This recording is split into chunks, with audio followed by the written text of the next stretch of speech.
Hot. Okay, yeah, we're live. Haha, we're live. Hey, everybody, we're live. Ha, we're live. Yes, welcome to, ladies and gentlemen, welcome to the professional podcast stylings of Brandon and Travis and Interdimensional RSS, the unofficial Rick and Morty podcast, brought to you by Right. Keebler Cookies. Keebler 101. That's right. You've heard of Masterclass, but what you have not heard of is the Masterclass for Elves Keebler 101. Yes, for 5 easy payments of $20, you can learn the inner workings of the Keebler circle. That's Ever, right. ever, ever been interested in adding stripes of fudge to a cookie? Ever been interested in? And, and, I literally don't know any other Keebler cookies. and the video is just like the chocolate going across the cookie. It's just like a little elf with like a comb dipped in chocolate, and he's like,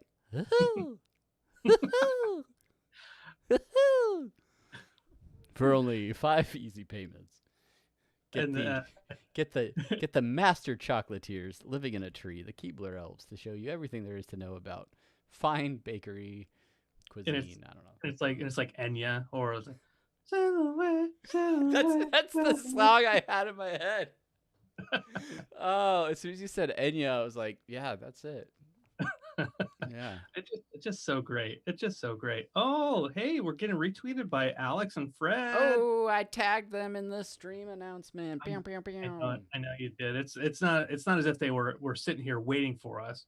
No, they're like, is it 9:00 on the East Coast? Let me tweet. I couldn't be there. Well, And speaking of, let me tweet. Should we make a podcast? Are you? Oh yeah. I guess you want to do that. I guess we could do that. Yeah, I mean well, I'm waiting for 9:05 to hit. Oh, 5. We got on with a 5-minute warning. It's 2 minutes. Yeah. 2 minutes. You kids better show up.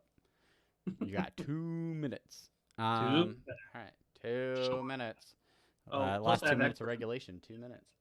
Plus, I got to get rid of all these extra cords that are just like kind of like. Do you just have a bag of cords sitting in your lap, Brandon? Yeah, I got some A's, I got some B's, I got some B minors, I got some G's and C's.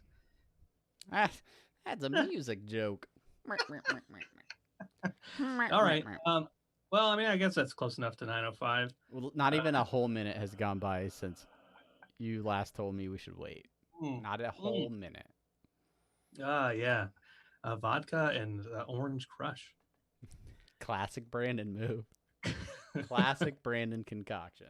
All right. Well, yeah, it's about that time. It's about that time to get ready for a podcast. So what I'm gonna do is I'm gonna make us disappear.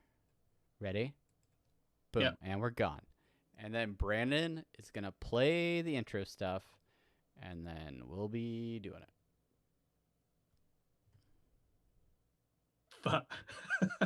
Just do it, Brandon. We don't have to count it down. We're already live. No, that's right. In 5. I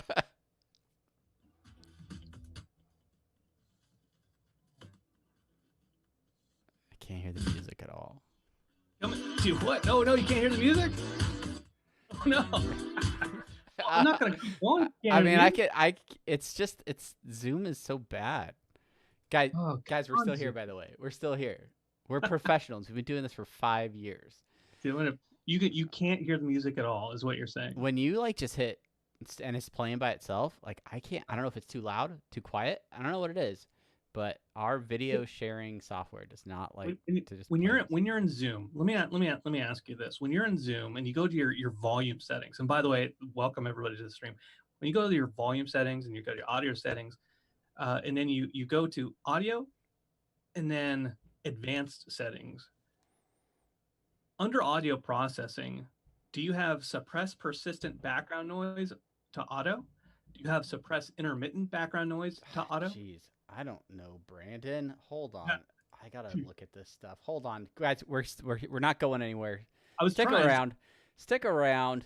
I don't even know how to get to my settings in Zoom. Yeah. Like from the call, you got your mute, you got your stop video, and then the up arrow. Here we go. So I'm going to audio, and then I'm going to what? Go to audio. Got it. And then advanced settings. Oh, advanced. Suppress persistent background noise. Yeah. And if you look at the question mark, it says suppresses noises around you, such as fans and air conditioning. Yeah. But also, then there's suppress intermittent background noise. Yeah. That's probably too. Just turn them both off, because I do all that auto correcting All on right. my end. All right. Fine. And everybody else, you're gonna be stuck with what you got from You know my what? end of audio. All right, guys. We're going to try this again. Whoever is watching, say hi. Say hi. Let us know that you're here. Okay. Brandon, hit me with a you asked for it, and then play that beautiful intro music. That's right. Thank you for reminding me that I messed up Matt's voice. You asked for it. Here it is. It's a podcast from Apathetic Enthusiasm.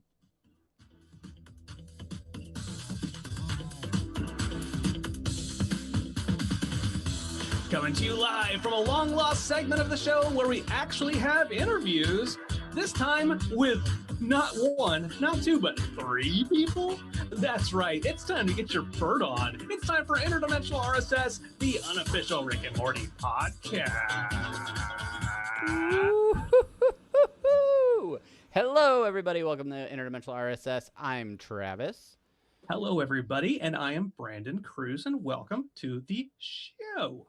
That I feel so happy we're back. We both did the pray to the nose thing over our face at the same time on stream. That we're totally in sync. We're ready to make this happen. We're both wearing black t-shirts. We are back. Interdimensional RSS. The show might not be on. Rick and Morty's off the air, but we are still making podcasts. And we're happy you're here. If you're watching live on YouTube or Twitch, you're a hero. Thank you for joining us. Happy Monday. If you're listening on the podcast, you've downloaded, you're streaming on Spotify or Apple Podcasts or some random podcatcher that we've never heard of, we love it. Thank you. Thank you for being here. You're the best. And we have a fantastic show for you. I'm so excited for you guys to hear it. But first, as we always do, we must get that housekeeping out of the way. Let us know. I have to let you know where you can get a hold of us on social media. So, of course, twitter.com/RickandMortyPod is where you can follow us. Facebook.com/RickandMortyPodcast. Or send us an email, rickandmortypodcast@gmail.com. Taking your requests over at rickandmortypodcast@gmail.com. Follow us on the web, rickandmortypodcast.reddit.com. You can go to rickandmorty.reddit.com, the official subreddit, and catch all of Brandon's cool, moderated sticky posts. I don't know if you have any sticky posts these days. It's mostly a lot of. You do? I have a new one. We'll get to that in semi-purpose. We'll get to that later. And then of course, rickandmortypod.com for all of our Interdimensional RSS episodes. As I mentioned, streaming live on youtube.com/apathetic enthusiasm or twitch.tv/apathetic enthusiasm. So thankful to everybody that's watching along at home. Like, subscribe, sub, follow, whatever. Do all those things on all of those places.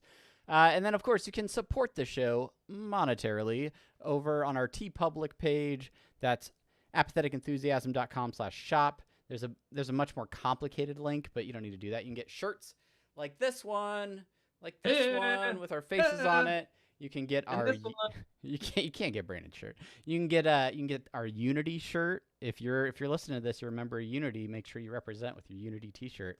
And then patreon.com/rickandmortypod. We got updates. We are updating our tiers.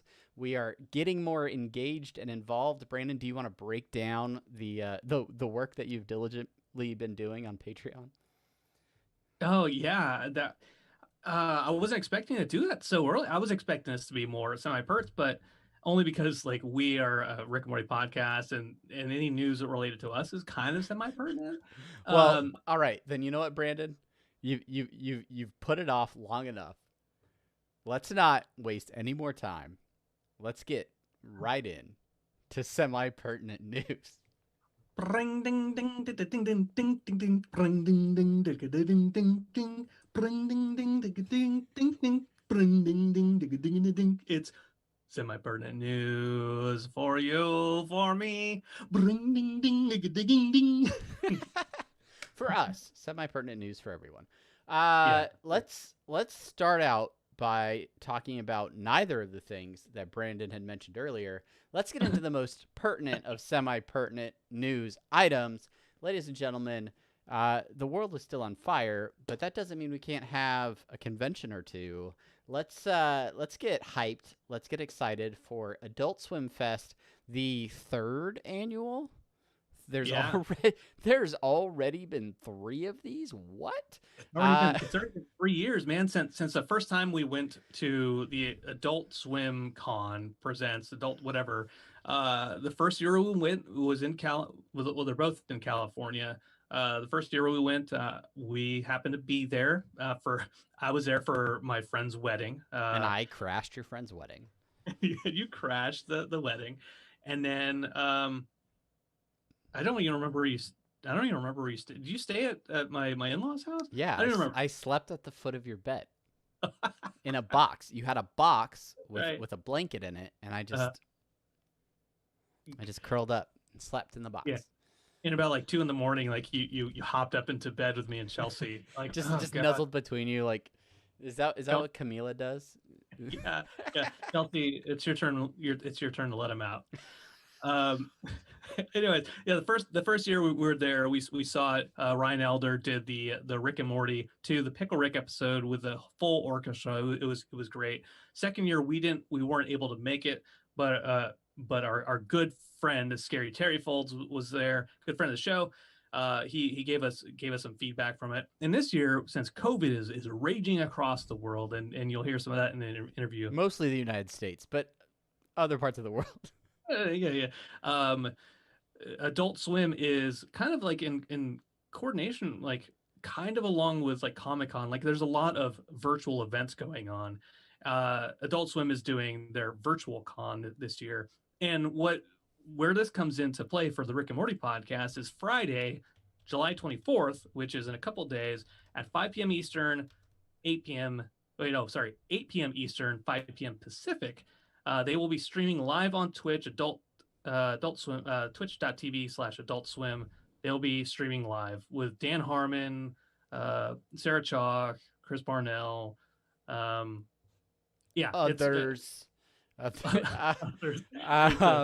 Yeah, this is their how they do it Rick and Morty panel, I guess. I mean, there's a lot of other events going on Thursday through Sunday.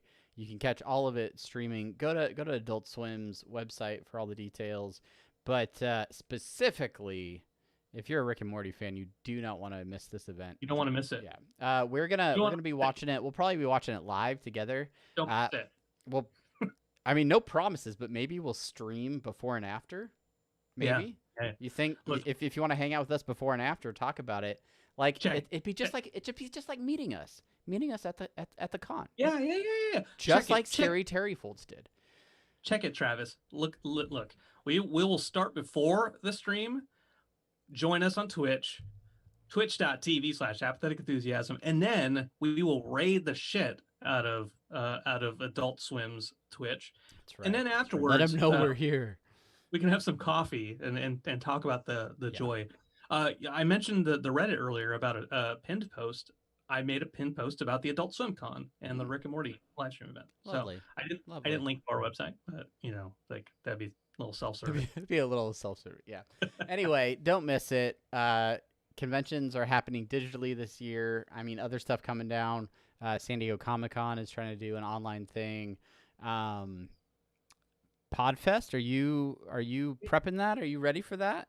I wasn't sure that was a segue / transition into that topic, but if it wasn't meant to be, it was a perfect one.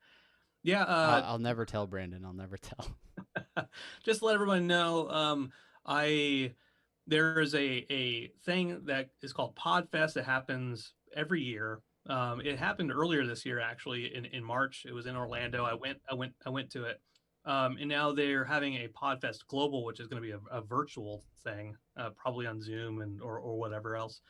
And 4th of July weekend, they sent an email like, hey, submissions for speaker gigs, go ahead and go to this Google form, put in your the title of it, what it's going to be about, give us a quick summary of the talk.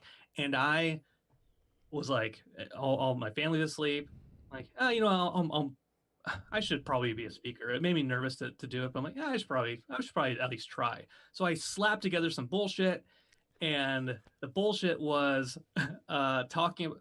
I went to the Podfest I mentioned in Orlando, and a lot of it was like based off of like realtors and business and investing and all these other types of podcasts. And there were some D&D things, but what was highly underrepresented, because I'm sure it's not completely easy to monetize, is like entertainment podcasts and show specific or movie specific podcasts. And so I'm like, well, you know what? I think that's probably what I'd go for.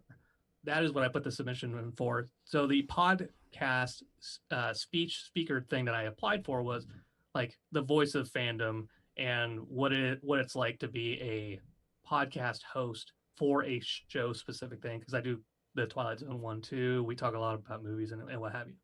Okay. I was like, this is bullshit. No one's going to care. You saw my write-up for it. I thought I did pretty good for what it was worth. And got the email this last week, and they said, congratulations, you are going to be a speaker for Podfest Global.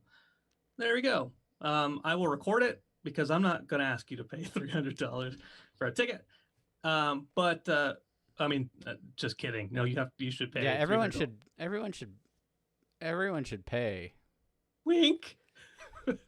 If I say wink online, does that negate me saying no, you should pay? Anyways, yeah, so I'm excited for that. That is in August. I will let you know more. Yeah, but we'll probably have another episode by August. We'll see. Maybe sure. not. Anyway, anything else that you want to hit on with some semi-perts? Do you want to talk? Yeah. You want to talk Patreon stuff right now? Oh, okay. We'll do the real quick Patreon stuff. So, maybe the last week we've had a few of you that have been donating to us religiously, or at least consistently, for Patreon.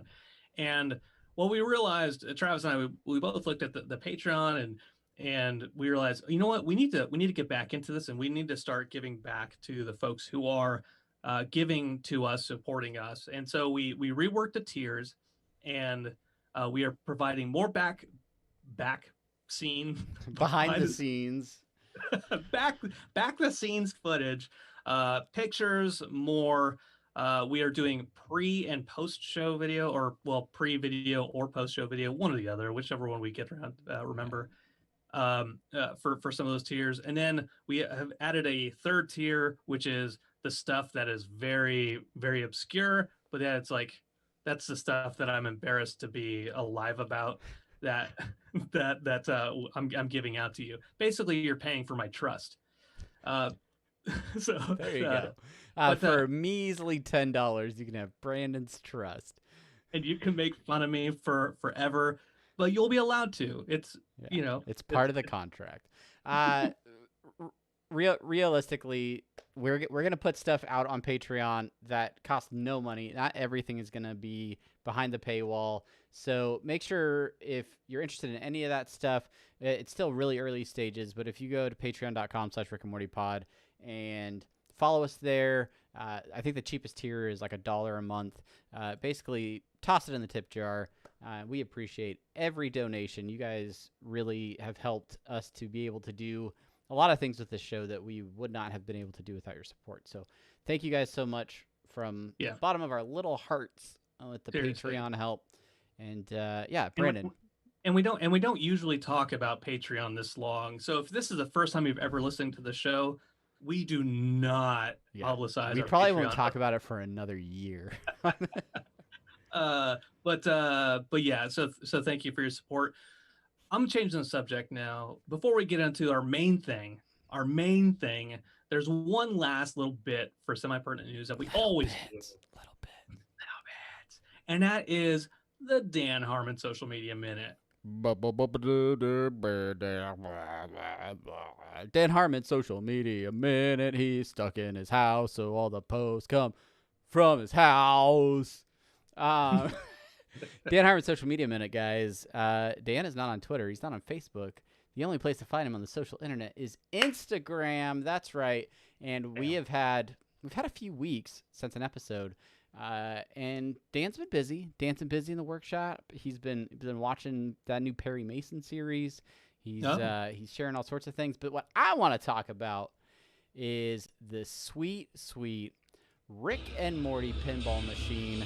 That's right. It's probably loud on the stream. Oh, I don't know if I can. All right, we'll pause that.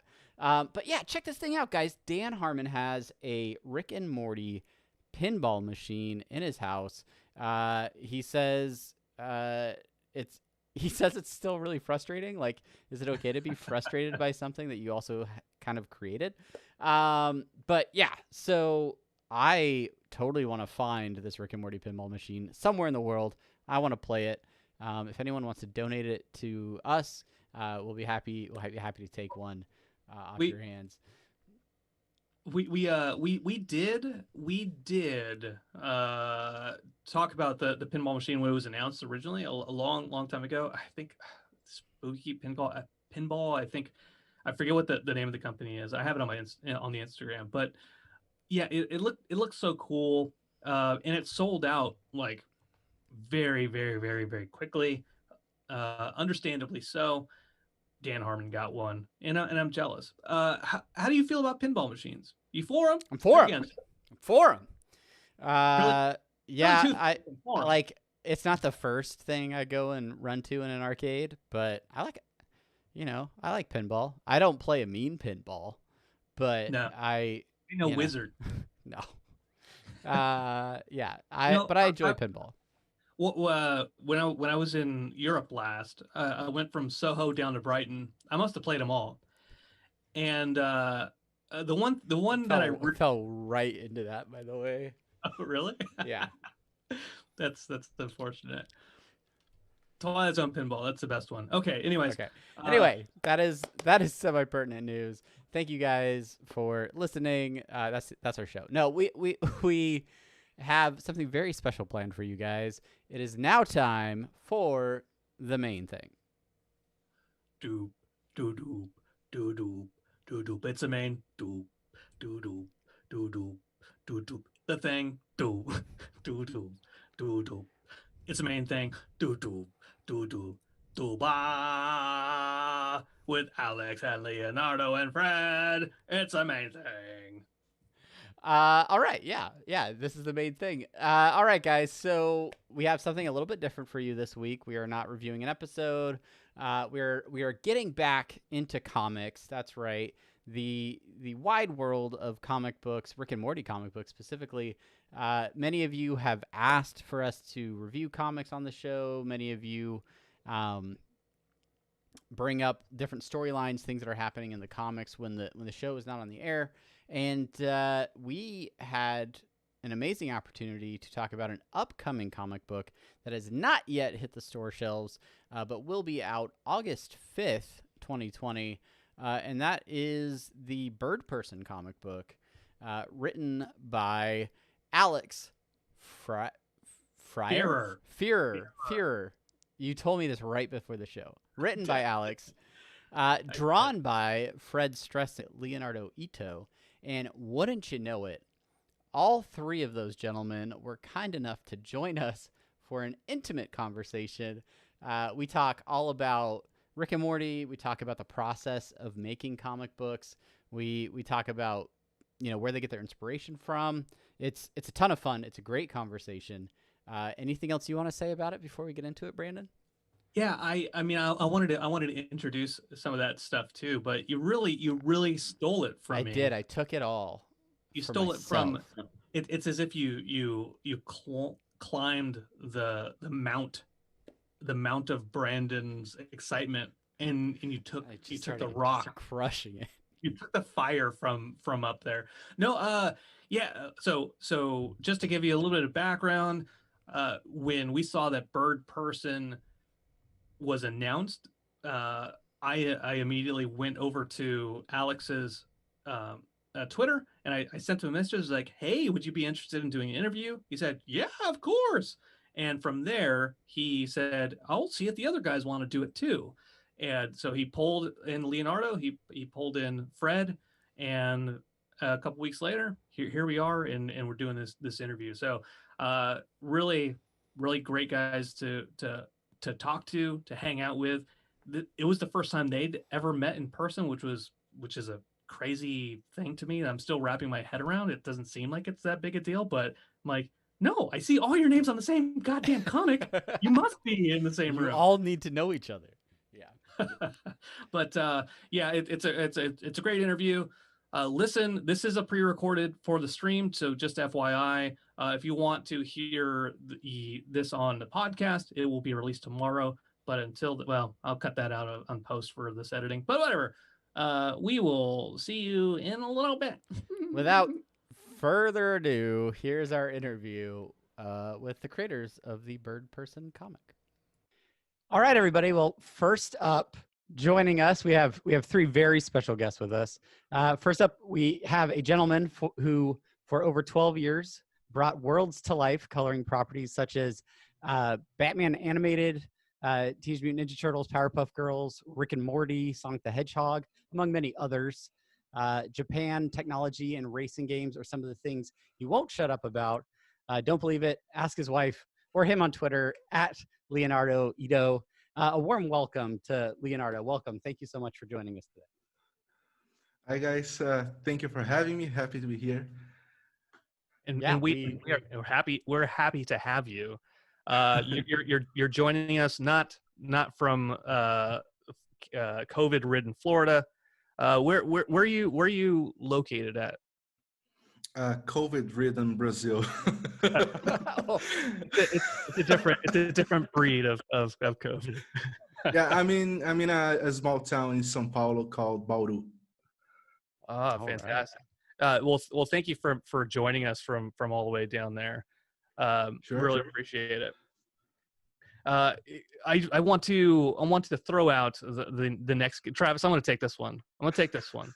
And just FYI, guys, this is why I had you send me bios. That way, I don't have to be creative in the writing process. But next up, we have a comic artist and colorist for a bunch of series, most notably Invader Zim, Munchkin, and now Rick and Morty. He's been working professionally in comics since 2009, full-time since 2014. And if you have any questions about anything, feel free to shout him out on Twitter at Fred C. Stressing. Please welcome Fred Stressing. Hello. Hi, everybody. Thank you for having me. We appreciate I didn't expect the fanfare, I gotta say. That was an added bonus. I appreciate that. Brandon hasn't hit the phony applause button yet, but yeah. he always has it in the background just in case. Yeah. Oh. There it is. Here. This is for Leonardo. Yeah, we just keep them locked in a cage in the back, and every once in a while I just turn the speakers on. That's all right. I'm locked in a cage too, so right at home. And finally, we have a contributor from The Onion since 2009, published a book called The Official Handbook of the Bowieverse. It got Young Americans stuck in my head a little bit earlier. And he also does awful character videos for Twitter, beloved only by perverts and escaped convicts. And I make note of it. That is his words, not ours. Of course, he's a writer for Rick and Morty. Rick and Morty presents Birdperson. Please welcome Alex Firer. Is it Firer or Ferrer? Here, baby. Thanks for coming on, man. Appreciate it. Hey. For Rick and Morty podcast, I don't do anything. Hey. Well, yeah, thank you guys all so much for joining us. And as we discovered just before we started recording, this is sort of the first time you have all gotten to meet each other too, right? This is officially talk to each other and sort of be in the same virtual room. So yeah, I'm glad we could introduce everybody. Yeah. So my first question, I'm gonna do this panel style. We don't have conventions anymore. What we have is Zoom, and Travis and I are your panel hosts. And with that in mind, I'm gonna put this first question over to Leonardo, since he was the first one in the Zoom call. And Leonardo, looking at Fred, looking at Alex, meeting them for the first time, what is your initial impression? No, what I want to ask, just you are a colorist, a very, very talented colorist. Like, when it comes to Rick and Morty, like I know you've seen the show. How did, and I'm going to ask everybody this, how did you come across this project? Is it something that was pitched to you, or was it something that you kind of reached out for? Actually, I reached out in a sort of unconventional way because a couple years ago when IDW announced that they were going to be doing Rick and Morty versus D&D, they just announced the artist, Troy Little, nothing else. Troy Little and Jim Zub, who was a writer. And I usually love working with Troy Little, and then I just tweeted out as a response to that tweet, asking whose face I needed to punch in order to color the book. Like, jokingly, obviously. Then a couple weeks later, Chase Marotz, who used to be the editor on that book, emailed me and he said, "Oh, I saw your tweet, and I think you're interested in this project. Are you willing to do a couple simple pages?" I said, "Sure." Then I did the simple pages. About a month later, they said, "You're in." And then I got the project, and that's pretty much how it happened. That's outstanding. Yeah, that's really cool. And then from that, just continue to work with them and get the opportunity on this book as well, or? Yeah, after we did our first run, the Rick and Morty versus D&D, I learned I heard that it sold pretty well. Then they decided to do a second run, which was the Painscape. But this one was published through Oni Press, I think. And then things kind of sort of kept rolling. And then I was offered other projects related to the Rick and Morty universe. And that's what I've been doing over the past 2 to 3 years. Awesome. Well, what about you, Fred? How did you come to be involved in this project? In Rick and Morty? Yeah. So I've been working with Oni for a couple of years doing work on Invader Zim comics. The colorist for the Invader Zim main series. And I tested out for I've done sample pages for art jobs, for the art job, because they were looking for new regular series artists. And they were like, "We like your stuff, not series artists like it, but we like it for a guest issue." So I got hired on to do a couple of guest issues. And after one of them, my editor said, "Hey, why don't you reach out to Sarah Gatiss, who is one of the editors on Rick and Morty. I think she has some backup work, or some backups for Rick and Morty that they need done." So I reached out and we conversed for a little while. And then nothing really came of it for a while until I was emailed out of the blue a few months later. And they were like, "Hey, would you be interested in doing a cover for Rick and Morty Go to Hell?" And I was like, "Yeah, absolutely. I would love to do a cover for that, for sure." And then I did that, and they reached out and they're like, "Hey, would you be interested in drawing an issue for Rick and Morty?" And I was obviously, yes, I would love to do that.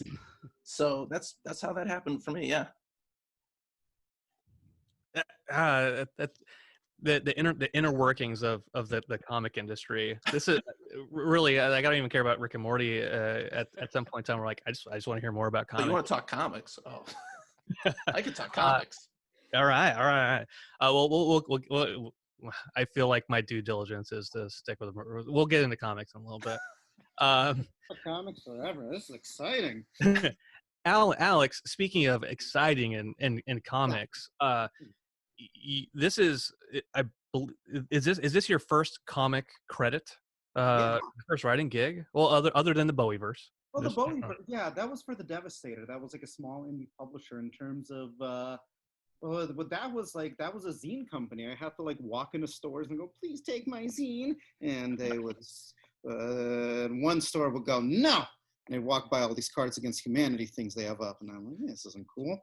You guys are trash." But yeah, this is my first credit. All the Bowie stuff kind of helped get my foot in the door. A friend who worked at the show kind of read it, And then he liked it a lot, and then he talked to Sarah, and hello. Yeah. All right. That's how the genesis of it came around to you.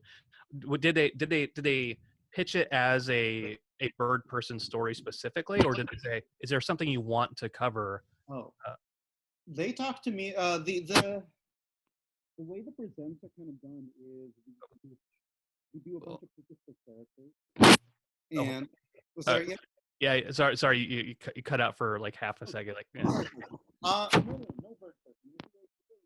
Oh no, it did it again. Hello, can you hear me? There we Yeah. go. Perfect. I think every time you put your left hand forward, it goes. No, we do a bunch of pitches for a bunch of different characters. Like if you read the presents, like Birdperson, I think is like there's some more obscure characters who've been in these comics. There was a fantastic Sleepy Gary from I think Madeline Visaglio, one of my favorite writers. Yeah. There was like the Meeseeks, a lot of characters who are like a little more obscure. So what you kind of do is you pitch a lot of like just ideas for Birdperson because I was kind of excited about Birdperson. I thought he was a character I liked who hasn't had any stories yet. I gave him the most pitches. A pitch for Cowboy Morty did pretty well internally. So this could have been a Cowboy Morty comic.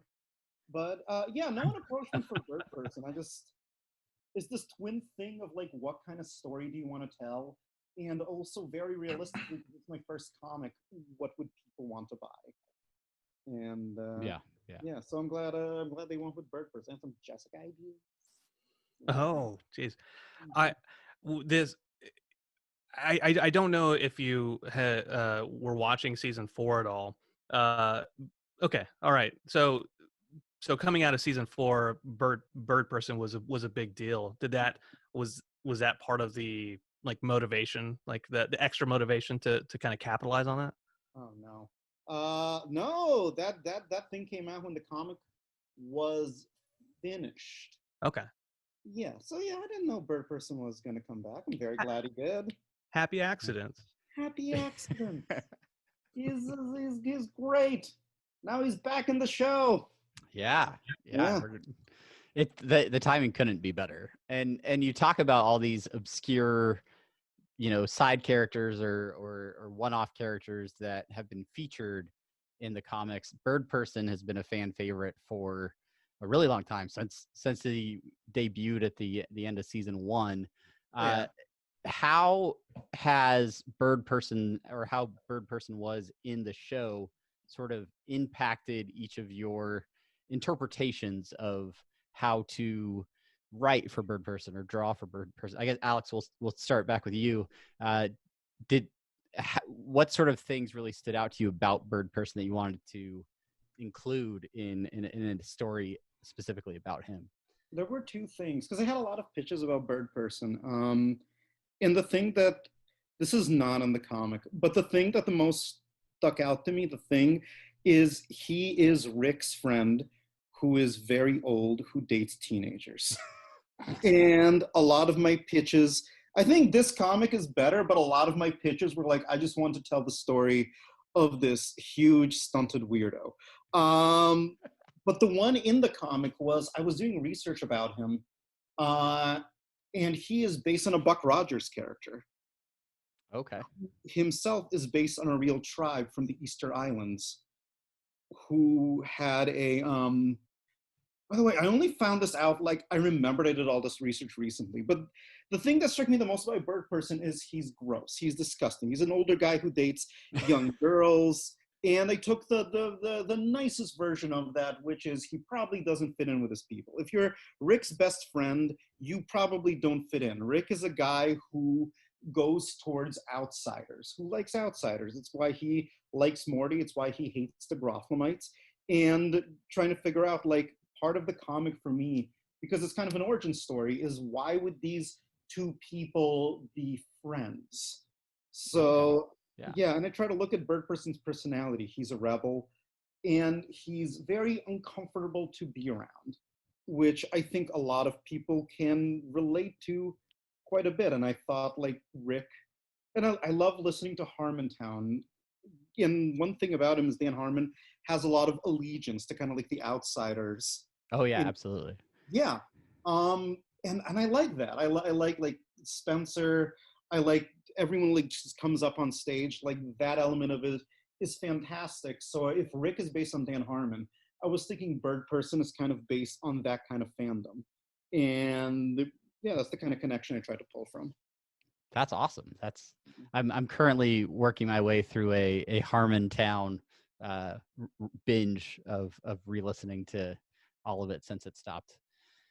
Since they stopped making them. And yeah, I completely understand what you're saying about embracing the weirdos and making them all feel welcome. That's awesome. That's very cool.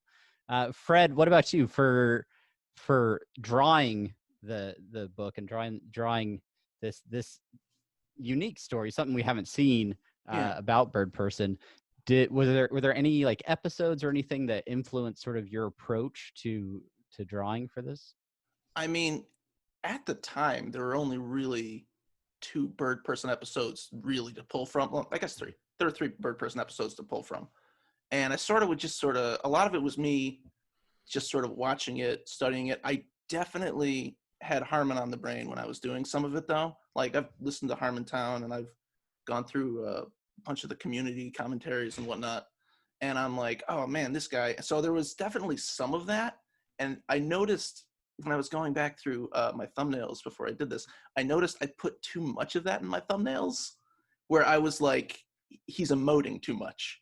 Because Birdperson is very stoic. He's a stoic weirdo.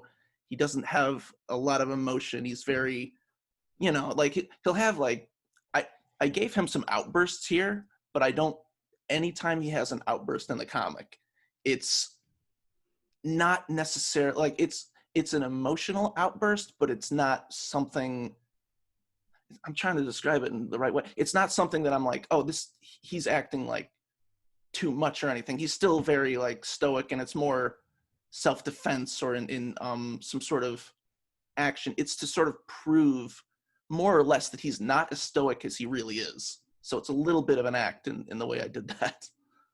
But it was, so there was a lot of studying the show though too, and just watching that and being like, what does he do here? What does he do there? He's younger too, so I've tried to draw him a little younger. He's sort of I mean, the whole story is about their friendship, Rick and Birdperson's friendship, but it's also in another way, it's also about Birdperson becoming a bird man. Okay. Yeah. The coming of age tale. So Yeah. Awesome. All right. Yeah. Alex talks about the whole outsider, like that character is an outsider, and you're writing him as an outsider, a disgusting outsider. Did you get any of those? Did you get some of those notes initially from? I don't know if you get the complete script or if you get the script as Alex is writing it. But did you get some of that notes and try to incorporate some of that aspect to the art? Yeah.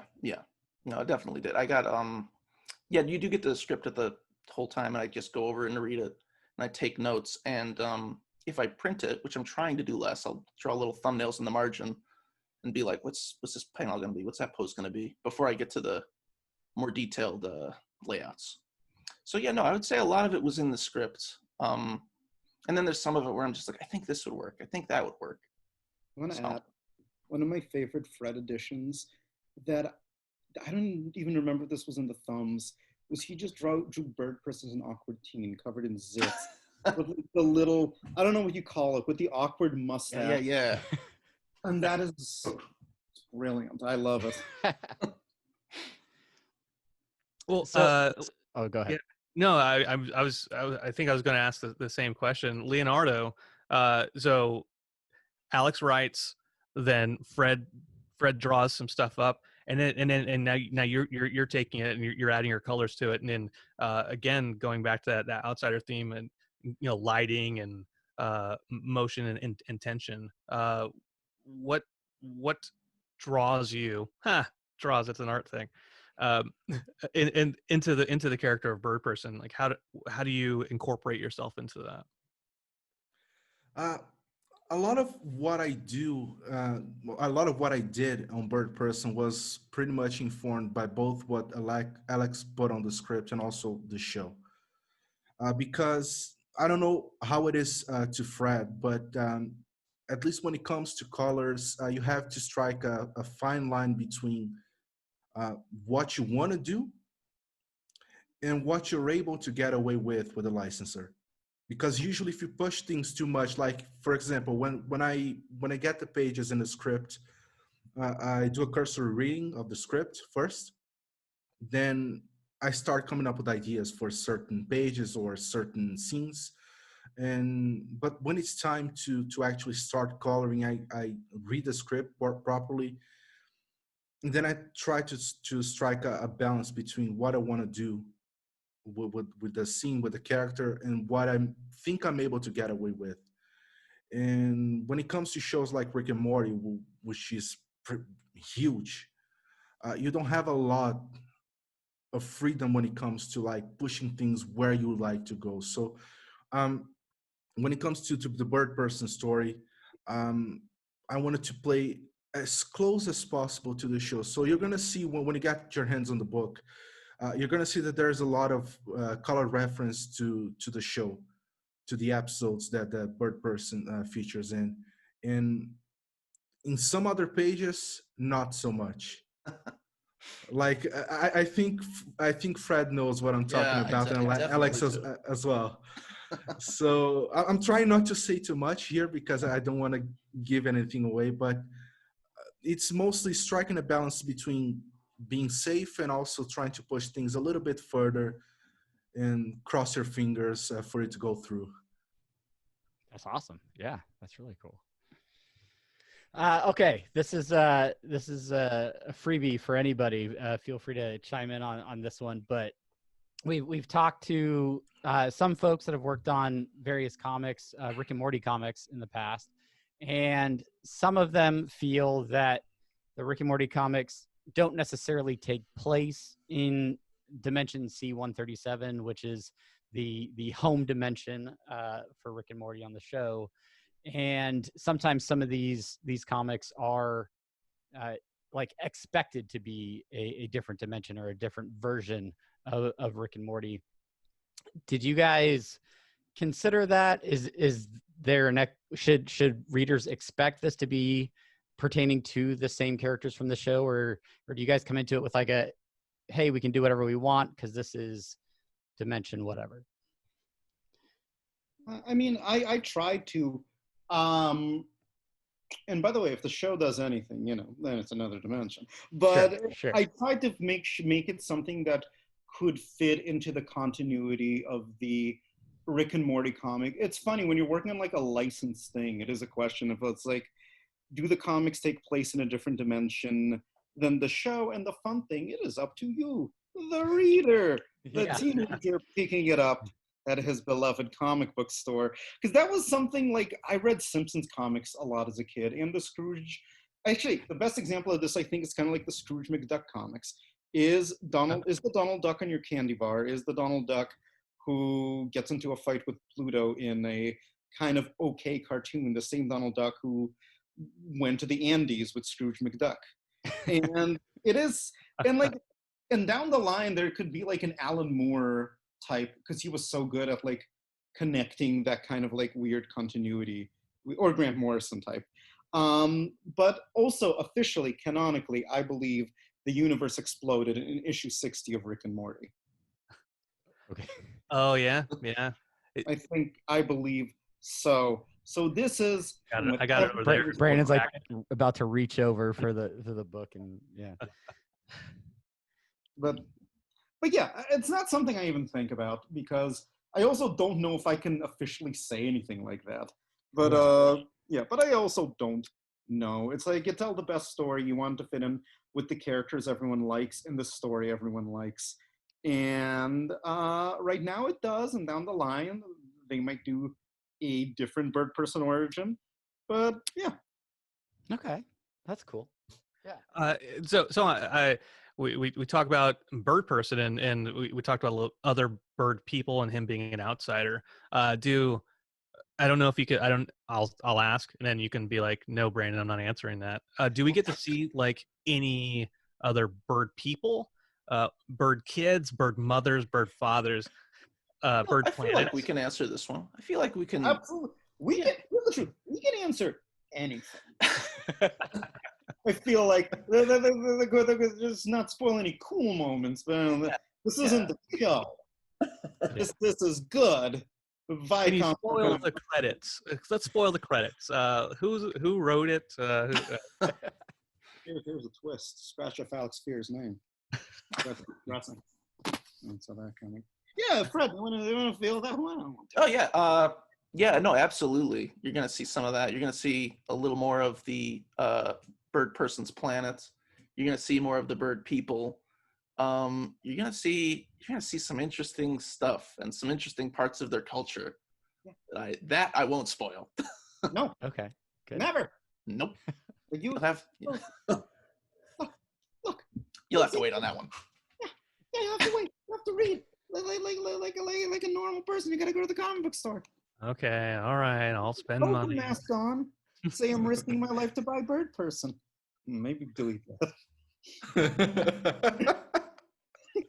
Well, they'll at least be in Brandon's subs. He gets them all anyway, so they'll be there waiting for him, I'm sure. You order mine. That's true. Golden apple. And then it comes them in the mail. There you go. Yeah, there I go. No, yeah, you'll see Birdperson's playing. You'll see Bird Elder. That's a tease of the character. But I can't wait to see Bird Elder. Oh my! It sounds exciting. Can he program his bird VCR? It's a she. Yeah, Brandon. I'm a person this. This is a gotcha podcast. We gotcha. Got him. Gotcha. All right, This moving is on. Anyway, so yeah, you guys talk about like the bird home world. If he's off exploring the universe with Rick, I'm sure that there's probably some unique locations and things like that. Obviously, the show is full of really unique and sometimes very strange geography or different locations. Did you guys sort of look to the show for certain examples, or did you kind of use that as an opportunity to just go wild and be creative and come up with some brand new ideas? Yeah, I'll go first, and then Fred can go because he actually drew it. And then the writing process, I did, because we see Birdperson's planet once when Morty goes there during the Wedding Squanchers. The wedding. No, wedding squanch. That is Squanchy's planet. No, it's right, isn't it? right. Isn't it? He teleports do a there during Get Swifty, right? Yeah, good. Yeah. Yeah. That's the one. And he feeds him a bowl of worms. So it's kind of like it's classic UCB. If this is true, what else is true? So Birdperson, he's a brilliant strategist. He lives in a cave. He eats worms, but also this was shown later because I'm sure is when Rick gets his wedding invitation, it comes in a robot. Right. So he lives in agrarian culture with some higher technological elements to it. And yeah, just try to combine that basically, and also just like just those elements, that classic like kind of Ewoks were also kind of like an influence. I looked at that. Wait, who just said "ooh yeah"? That was me, as Fred. So I never told Fred that. So that's great that we got on the same wavelength. But the Ewoks were just like a big influence because the story's kind of similar. It's in a way I can't tell. I forgot myself. But Fred can talk about drawing it. Yeah, C-3PO's in it. I knew it. I had that. We had that bet earlier. So. And, I made Fred go back, put in a CGI Jar Jar. Oh, CGI Hayden Christensen. You have me put in 3. Yeah. It's gonna be good. We'll be nobody will notice. Yes, sorry, go on. I looked at the Ewoks were a definite thing where I was like, okay, what's a society that's like, there's not a whole lot you see in the Get Swifty episode that I referenced a lot when I was drawing this, because I'm like, okay, we see his living room, we see at a distance the Bird People city, and then we see some of the forest. So it's tricky. It was tricky to try and figure out some of the locations and things, but it was definitely like, I was like, okay, one thing I want to hit real hard is they're smart, they have technology, but they're very traditional. They have like a traditional tribal sort of sense about them. And a lot of the things you'll see, the technology and everything about their culture, I've given a very not quite wood panel look, but a like wooded sort of design texture and all that, which Leonardo pulled off fantastically in the colors. Yeah, and that was gonna be my kind of follow up for you, Leo, is like because there are certain things obviously that like can't get too far away from the licensing or whatever the Rick and Morty brand wants. But when you're creating new stuff or you're expanding worlds along that kind of experimentation line, were you able to explore a little bit more for those new assets, if you will? Yeah, definitely. It's a similar situation to Fred because usually when we're doing stuff that's very specific, it can be a little bit too hard to find references. Like Fred said, it's difficult to find episodes featuring Birdperson. There are just a few, and even the few that features him, they don't show a whole lot about the environments that the scenes takes place in. So um, when I'm trying to come up with color schemes for places that weren't exactly featured in the show, I'm still trying to make sure that it looks like something that could be possible in the show. Because I think that there's an expectation from people who buy the comics, who are fans of the show. They want to read something different to the show. They don't want to read exactly the same thing. But you can also divert too much from what you have on the show, because otherwise you have this sort of disconnection between the two. So when I came up with the colors, it's the exact same thing as Fred. It was pretty much filling in the blanks, trying to figure out okay, so this color scheme that I came up for this scene that doesn't feature in the show, does it look like something from the show even though it's not there? So that's my thought when I'm trying to come up with stuff like that.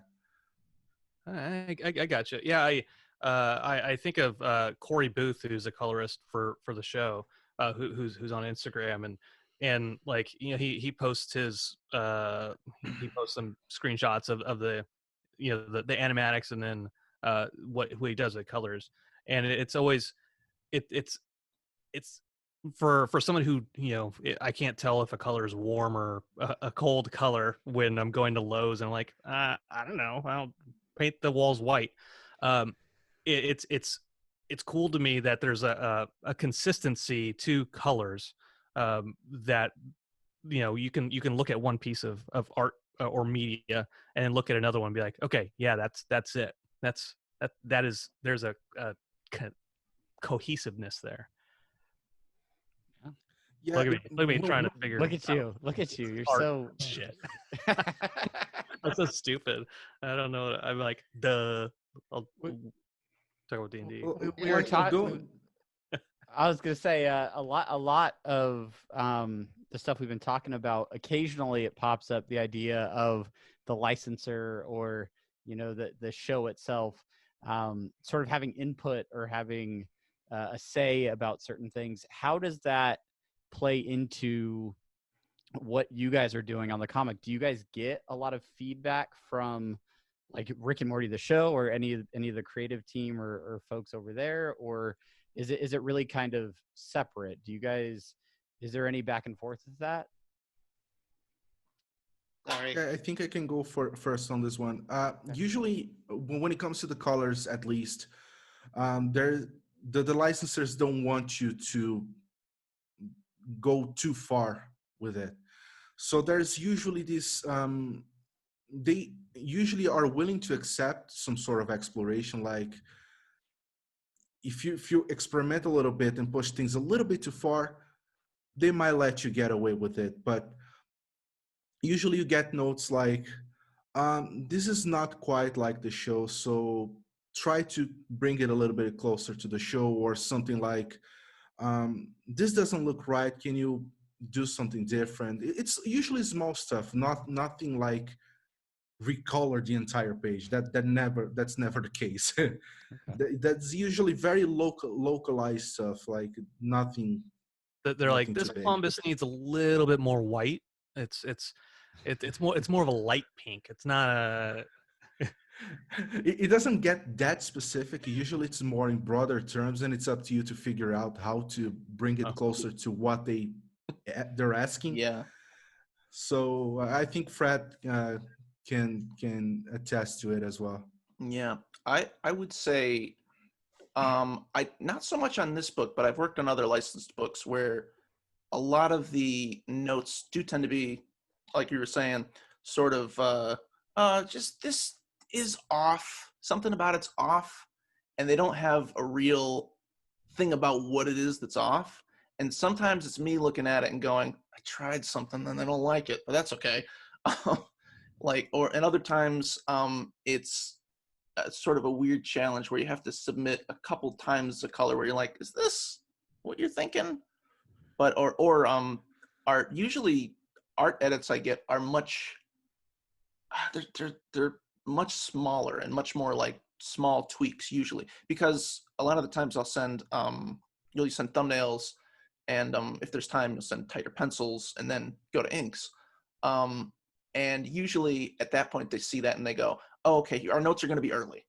So if you can get the notes in earlier, it works a little bit better. You don't need to do it in the ink so you have a final page and they go, well. But no, I've had stuff where they're like, hey, their face is wrong. And I look at it and I go, oh, yeah.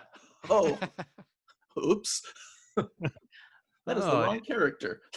He's got two eyebrows. It's not supposed to have that. You do get a tunnel vision sometimes when you work for long hours on these projects, and you're just going and going, and you're like, what? And you go back to it the next day. You're like, oh, that was not. I'll talk about one thing real briefly. There was a thing in the lettering proof I caught that I had just not inked. I had just not drawn it. There was a chunk missing from a panel. And I was like, oh no. Oh. So I emailed quick and I was like, hey everybody, I'm drawing this in. Please patch it. I'm sorry. And you know the funny thing? I didn't notice it either. Yeah, it's a weird panel where without it, it sort of works, but it was a thing where I was like, I couldn't live with myself if I didn't put that in. They're like, oh, it's artistic it's artistic license. Yeah. There's a metaphor that you're not. There's subtext. Yeah. I gave Birdperson abs. I'll say it. I gave Birdperson abs. Fred, I got a question for you. Do you also have those situations where like you work on a page like for a number of hours and then you look at it and then you go, okay, I'm done. Then you look at it again. Oh no, there's still stuff missing. Then you pencil a little bit more. Then a couple minutes later, okay, I'm done. No, there's still stuff missing. You go like that for 4 or 5 times. Oh, absolutely. Before you're actually done with that. Oh, well, the worst for me is if I'm working late on something, because absolutely I have that, is I'm working on something and I go, okay, this part, and then I'm done with the page and I go to bed. And then you're looking at it, you're like, I'm done. And then you scroll a little and you're like, this is gonna, I found another thing, but it's an easy fix. It's an easy thing. And then 2 hours later, you're like, why? I just needed to turn the monitor off and just move on. Just walk away. Yeah. Just walk away. I can do it tomorrow. That's how I feel about city skylines, you know, just one more road. I just need one more neighborhood. Alex, do you know, writing wise, do you run into that type of stuff too? I mean, not drawing. But I mean, I guess technically writing is drawing in a certain. Writing is like drawing with words. Right. You know what I mean? Wait, can you remind me the original question? I got caught up in everyone's stories. Yeah, we're talking about you know, looking at they're talking about coloring, drawing it out, and then just like incremental changes. I mean, like looking at your like a page of a script and be like, Oh, okay, yeah. let me recraft this. Well, it's just jokes. It's comedy stuff, and I'm very lucky. I'm my girlfriend. Her name is Annie Grigg. She's a brilliant comedy writer herself. So I just keep like saying and re-saying like different jokes to her until like one of them hits. You do want it to be max funny, and the hardest thing for me, and this was very hard for me. And when I wrote for actors, I learned this the hard way because I would go like, hold on, here's a page of funnier jokes, and they would go like, oh, more material to memorize. That sucks. We hate you. So. So with like once the script was done, once Adult Swim approved that, I went like, that's it, that's finished. But every time there was like one joke. I remember I read it to like Annie when we were doing like the edits, and it was like didn't get the laugh I wanted, so I was just sitting there rewriting it, and then it was like, it's good enough. Matter. No, I actually had a question about that, Alex. Do you find yourself, the longer you've worked on a thing, you're like going over it, and something you found just uproariously funny, like initially you're like, this is great, I love this, and you're reading it over and you're reading it over and you're like, is this good? I hate this now. Yeah, totally. Okay.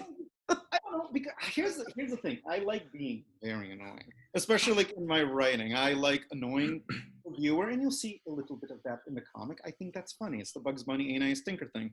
But sometimes like the joy of making a really dumb joke is so all-encompassing. And then you see it later and you don't feel the same joy of having made the joke. And you confuse that for the joke being bad. But usually it just means your work is done. But yeah, but again, this was a bad habit to give up, because when I did like scripts and sketches, even because again, I come from The Onion, and the way we did it at The Onion was like one joke is not enough. You got to write 25. So I am still like, I'm gonna write 25, and you'll choose it. There was a part in the book where I just wrote like 2 different jokes for Birdperson. I forgot to take them out. And the letter just put both of them in, and I looked at the page and I'm like, this works. I see. I read that in the script. I know the page you're talking about, and I thought to myself, I hope they keep both of these, because I think they work both like one after the other. Yeah, no, they were meant to be all. So I was trying to make it move quick. So that was the one. I'm like, because he's like jumping and he's saying, yeah. It's like, it reads. I don't think anyone will care that it reads like 1% slower than my brain thinks it should. But yeah. Wow. Glad I made that mistake. So, as you guys have all gotten an opportunity to work with Birdperson and bring more of his backstory and history to the page, but Rick and Morty has tons of characters and tons of obscure characters. Do you guys have any particular characters that maybe haven't been featured in comics, or haven't really gotten a lot of attention, maybe even in the show, that maybe you feel like it'd be particularly nice to get those guys featured in a comic? Is there any particular, favorite characters from the show that you'd like to work on? You want to go first, Fred? I mean, it's weird because I think a lot of the comics have touched on characters. I'm like, oh, that's great. What I would be interested in seeing would be sort of an extended version on the Council of Rick's Rick and Morty Planet episode, where it's like a mini series, like a weird Rick and Morty noir story set in that world, without like the canon universe's Rick and Morty, which is a weird answer. No, but that's a terrific answer. That'd be it's solid. It's basically like Gotham. It's like the Gotham series on WB. Like we all know it's about Batman, but let's pretend it's about the not Batman. But with Rick and Morty's. I want to just pitch a comic I wouldn't think they would make. I want to do Pickle Rick, and he goes into the real world, and he sees all the people who yell, "I'm Pickle Rick." Fucking hates it. I could see it. Yeah. Blender. Though it turns on to relish. She doesn't like it. He takes out McDonald's. He just goes like, "Nah, this Szechuan sauce. Yeah. Nope, I'm over it." And He then meets that dude who puts the shirt on his head. He meets that dude and goes, "You embarrass me." What's that? he's doing the squee. The guy with the hoodie. Oh. Coming 2021 from Alex Ross. Oh man, Ooh. that'd be amazing. Can we get that cover? Yeah. I hope he buys the comic. Sir, if you're out there, I will. If you reach out to me at Alex Sphere, if you listen to this podcast and you reach out to me, I will send you a copy of Birdperson #1 with like $20 in it. I just wanted to read it so bad. Yeah, I'm gonna send you a letter, but I'm gonna From change that guy. yeah, from Alex Ross. Like, Ross. but it says it's in Florida, and it looks like it's Brandon's writing. I don't know why you know what my handwriting looks like. Brandon, was that you in the video? No. No. No, well, maybe. I was actually behind the counter. I was a server. So you guys are Rick and Morty super fans. Did you try to get the Szechuan sauce? We did. Did you get it? I'm not a. Yeah, we did. You're right. This is like after they re-released the sauce. I went to a McDonald's after basically the fan base was like, oh my god, they look at all these losers. And so I go through a McDonald's drive-through and I'm like, can I have Szechuan sauce? And then I get to the window and the lady is just she's disappointed in me. I'm like, she's like, all these crazy fans want this sauce. I'm like, yeah, I just want to try it. And then I drove off and cried. Yeah, we did. We had one McDonald's by where I was living that was giving away like 5 packets or whatever it was, and I went out just to kind of see, like meet different fans and do some interviews and things like that, and it was thankfully very friendly and nobody freaked out too much in the area I was in, but yeah, it was an event, and yeah, I don't know, the sauce was okay. It was just okay. Nah. Hey. Yeah. Based on I don't recommend. Unless maybe on a salmon. Like I think it would be good on like a baked salmon. Okay. All right.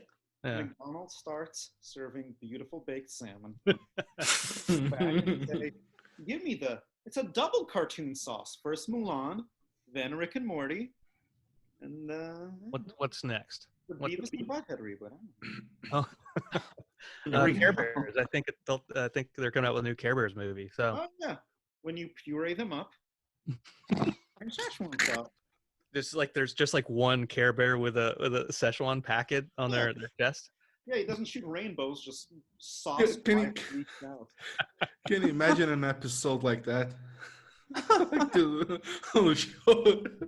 Every time I watch TV with my girlfriend, I turn to her and I go, I hope this is the sauce episode. She walks away. Well, I mean, Brandon, do you have any reserve questions that you're burning to share with the rest of our audience? Well, I have a last round of questions for each of you. One single question: if there's anything that you want the readers, and everyone's going to read it. Basically, it's just New York Times. Nope. Rick and Morty presents Birdperson. They're all going to read it. And what's one thing you want the readers to take away? We'll start with Leonardo. You mean from Birdperson? Yeah, Yes. yeah. Just enjoy. Like, try to find. I know that the tendency of people is like try to read stuff and pick it apart. Try to find small things to pick it apart, but just enjoy. That's pretty much what I want them to take away, because these books takes a lot of time to do. Like, it's not something that either Alex or Fred or me or anybody else working in these comics do like overnight.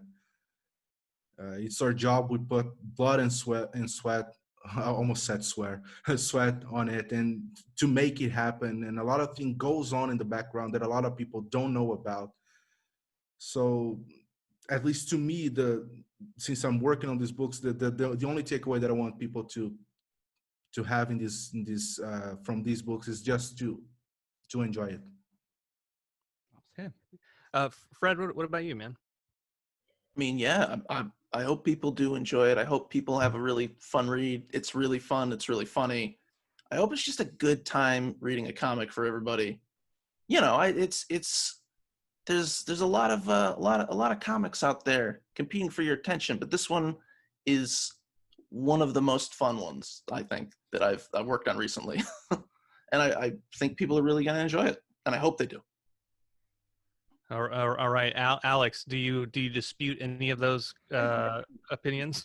Do I dare be a contrarian and say I don't want people to enjoy it? No, I was gonna go into spiel about how Birdperson is a real man, but Fred and Leonardo gave beautiful answers.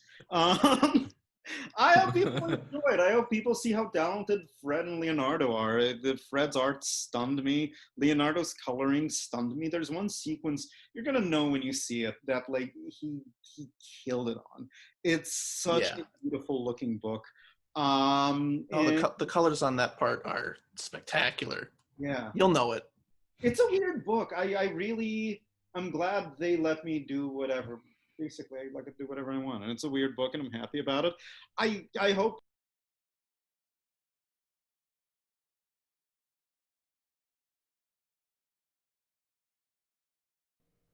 Oh!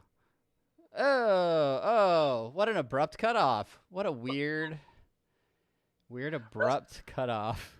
Rest assured that when this goes live on the podcast feed, the RSS feed, there will not be any awkward cutoffs. No, it'll be crystal clear audio, each individual track tailor-made for the perfect audio. I think maybe what happened is Twitch itself just got tired of us pontificating over a comic book. But I want to thank Alex, Leonardo, and Fred for joining us and for just being a bunch of great guys. If you want to follow any of them, I will make sure to plug their Twitters at Alex Führer. ALEXFIRER.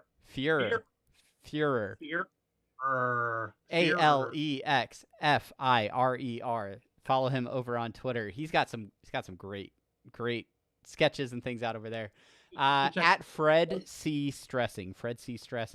And then at Leonardo Ito, Leonardo Ito. Follow all those guys over on Twitter. And yes, thank you guys so much for coming on the show and just being awesome. It was great talking to them. Hopefully you guys enjoyed the interview as well. And hopefully we have an opportunity to do more of those. Yeah, I sincerely hope so. I mentioned this. I tried to cut you off, and I was unable to. But there's a really great roast that Alex did on me with a puppet he had making fun of my other puppet. You got to go check that out at Barnyard Cruise. I retweeted it. Those guys are great. Again, Alex, thank you specifically not only for writing this, but getting the other two gentlemen in to talk to us about that. It was unique for us because we'd never had more than 3-4 folks on the podcast before, and it was a fun new challenge. It basically this is what Comic-Con or any kind of comic convention panels are like. You just, all right, let's go down the row. Let's ask a bunch of questions. Who's next? All right, cool. And then the awkward pauses in between. I'll take it. I'll take this one. It was wonderful. Thank you guys so much for being on the show. We are going to shift into quickly our last segment of the podcast because I mean this has been a long one, guys. I mean, you guys are hanging in there. Listener suggestions and short outs. A couple of people I want to shout out. First off, big thanks to R10NX, who has resubscribed for 2 months over on Twitch. Thank you so much to all of our Twitch subscribers who help drop a little money in there as well. And he says, "Woot!" Yay! Also, Champ holding it down and keeping us honest on the chat as always. Yeah. Over on Twitter at TignoT. Yeah, Tyler, classic fan. Tyler Tigno, the great Kazoo, as his Twitter name is currently, including us in his podcast recommendations post. Always so nice of you to, give us the old short outs, and so we're shorting you back. I think he's doing a podcast now. Go check it out. Yeah. And I think that is it. We come back whenever we can with new content for Rick and Morty, whether it's an interview, whether it's some random announcements. We may do something. We may use this weekend to cover a little bit of extra stuff for a bonus podcast. Maybe we'll see. But what we do know is that we will be back for Apathetic Enthusiasm next week. So if you subscribe to that on your podcast app of choice, make sure you go out and do that. And then just one last plug for Patreon. We're getting back into that. Stop talking about it, Brandon. Let it go. Something we're directing you towards there for things we reference. Yeah, go watch Brandon make dinner over on patreon.com. Audio optional. Go check it out, guys. Thank you to everyone who is subscribed to this, getting it in your inbox or however you receive it. To those of you that have given us a rating or review over on Apple Podcasts, you guys are heroes. And everybody else that's listening, we just really appreciate you guys hanging out. We are going to go now to our live stream only post show. So we're going to end the podcast right here and hang out with the good folks over on the stream. So if you want to check that out, make sure that you show up Monday nights, 9 p.m. Eastern for the live shows. And until next time, I'm Travis. And I am Brandon. And we'll see you around. Being a part of us. Oh, this is like body horror. David Lynch. One of us. Todd Brown against Freaks.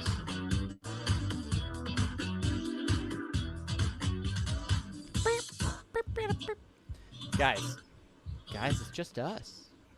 It's just you. It's just me. It's just Brandon. It's just John. Just Travis. Stopping the recording now. Maybe some other folks. Maybe some other folks are here as well. All right. Let's talk about it. That was it. All right. Well, hope you guys enjoyed it. Let's watch it again right now. All right, everybody. Well, first up, joining us, we have three very special guests. Just kidding, guys. I'm not gonna run that whole interview again. Brandon, you don't have the benefit of seeing that when I said watch it again right now, I started the interview again. Oh. Hey, so Travis, let me ask you a question. This is a post-show stream that we're doing here. Wear a mask. Wear a mask, Brandon. Wear a mask. Let's talk about City Skylines. Nobody cared who I was until I put on the mask. Should I just fire up cities and we just get into it? We just get into it. Let's check out my residential districts. Let's check out my office. Quickest zones. way to get all your streamers. Both of my streamers. That's the point. So here's really what we should do. We just had that interview. Anybody who's in the stream, if you have any questions about things about the interview that you want us to kind of reattack with Fred, Leonardo, or Fred, let us know. We'll hit them up. Or Alex. Fred, Leonardo, or Alex? Which You said one did I say? Fred, Leonardo, or Fred. Don't care about Alex. Get him out of here. Fred gets 2. It's a weighted. It's like a weighted scale. It's a bell curve. Okay. All right, Fred, Alex, or Leonardo. If you have anything for them, I force them to be my friend on Twitter. So I'll reach out to them. And if you have any follow-on questions, just shoot those out. Shoot those out to us. Shoot those out to us. And go get that book. That's something we didn't really. We probably should. Well, I think we did it enough in the actual interview. I think we'll have to go back. You might have to do a like. Don't forget to buy the book on August. Yeah, I'm gonna remind me to put that in the actual podcast. It'll just be like a real abrupt break where like semi-pertinent news. Oh, it's the main thing. Hey guys, make sure you buy the book. Birdperson or Rick and Morty presents Birdperson out. Well, yeah, it was weird how it just cut off in the stream. I don't know. That was weird. The video broke, but I got most of it, so that's fine. You know, I talked to you a little bit about this in Messenger yesterday as I was editing, but Alex's audio because Zoom records all the audio separately in separate tracks, and I lined up everything because I record all the input on my end, so I can have it as a guide track for just to like everything that I hear that I'm responding to. Then that's how I kind of sync them up together. Well, so Alex's track that I got from Zoom, it would be like he'd be talking, it'd be synced up, and then all of a sudden the next time he talks it's not synced up at all, like maybe like 20-30 seconds not synced up right. And I don't know if that's because he was muting, because Leonardo and Fred weren't muting, and I don't know if Zoom just kind of like, oh, this person is muted for a long time, so I'm not going to even bother recording that piece or what. But it was odd. It only did that for like maybe the first 20-30 minutes of the interview, and then it didn't do it anymore, probably because he was talking a lot more. But no, that's weird. Weird things, weird times. 100% weird. Yeah. But overall, the audio, I think it was decent quality, right? Spit out of Zoom. Yeah. It was. I before we started recording the podcast, I had to go into audio settings and take off the noise reduction and stuff like that. I think that is something that we need to tell people to do as well if we're going to record it. That's super handy to know about, because I think it finally fixed the music on our streams. Yeah, it's possible. There was an event that I did on a different Zoom earlier, and people would be talking, blah blah blah blah, and then they'd start clapping, woo, woo, because that's intermittent noise. It's considered intermittent noise. Yeah, Zoom would cancel that out, and so it would go, and thank you everybody, woo, and then just go quiet. Yeah. Yeah, that's sort of what music on our podcast has sounded like for the last, several months.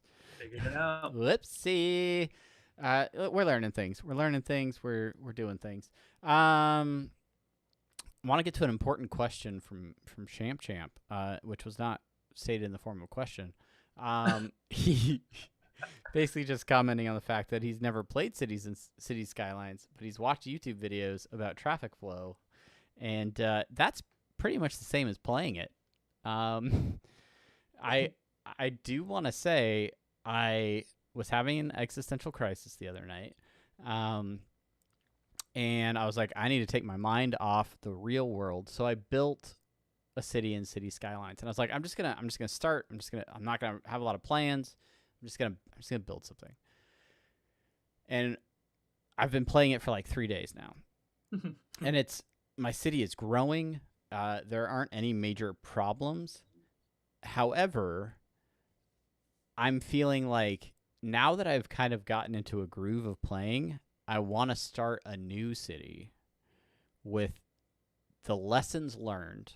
Yeah. And be like, all right, I'm going to build some bigger like initial roads in some of these areas to limit some like I don't even have major traffic problems. I have a few hotspots right now. But then like I didn't realize you could like change the level of the road. Like moving it and like I almost all of my like areas are just rectangles. I just have like rectangular blocks everywhere. It's all gridded everywhere. But it doesn't have to be. That's the thing. You're right. And so now, like from an aesthetic standpoint, I'm like, ooh, I can make some cool like things coming around this way. And I jumped on the subreddit the other night for City Skylines, and immediately was like, wow, people have way more time than me because they're like reproducing actual cities in the game, and it's. I want to highlight something real quick for the viewers in our stream who are here for City Skylines and not Rick and Morty Presents Birdperson, Which is everybody. Everybody. It is Travis's last 3 achievements per Steam for City Skylines. The first achievement is an achievement most people can get, except the YouTube viewer I watched last night who was telling us about a city battery for the quickest way to make money off of a new city. And he got this achievement real quickly. And he's like, oh, I've never gotten that achievement, which says to me that he's never used any green energy at all. That's right. It's the green energy achievement, produce all electricity without using raw materials. That's Travis's first achievement. Next achievement, he achieved Quay King. That's right, build 1 quay. What a quay is, it's a measurement of concrete against the shoreline to make sure that floods don't happen to property, people. It's great. It raises the property level of. I gotta tell you, I've got all these like riverfront houses right up on that quay, and man, it's like you have the river, and then you got your quay, and then you've got like a slight slope, so you have all of these water view houses going up the hill, kind of. Oh my gosh, it's like La Jolla. It's like La Jolla, you guys. Like just people driving in to their fancy office jobs in the high-rise tower that I recently built. Yeah. You know what I did on my city, on my most recent city, is I built I built a quay against the river, and right next to the quay I put a bike path. I put a bike path next to the quay, just running along. Path. Ooh. Yeah. And on the other side, just like of the a boardwalk, Yeah. On the other side of that, I put the homes, and put a library and a school and just in a park. Just trying to really build up that area. That I want that to be like the real high. The high-end rich people live there. Yeah. I realized I'm over-educating my citizens, and there are not enough people for factory jobs. You don't want to do that. You got to keep a lot of them dumb. No offense to factory workers. You are essential. Thank you for what you do. Last achievement of Travis's 3 achievements. No roundabouts yet, John. It is, you know what? We just talked about education level here. It is called climbing the social ladder. That's right. Have a citizen educated to level 3 from 0.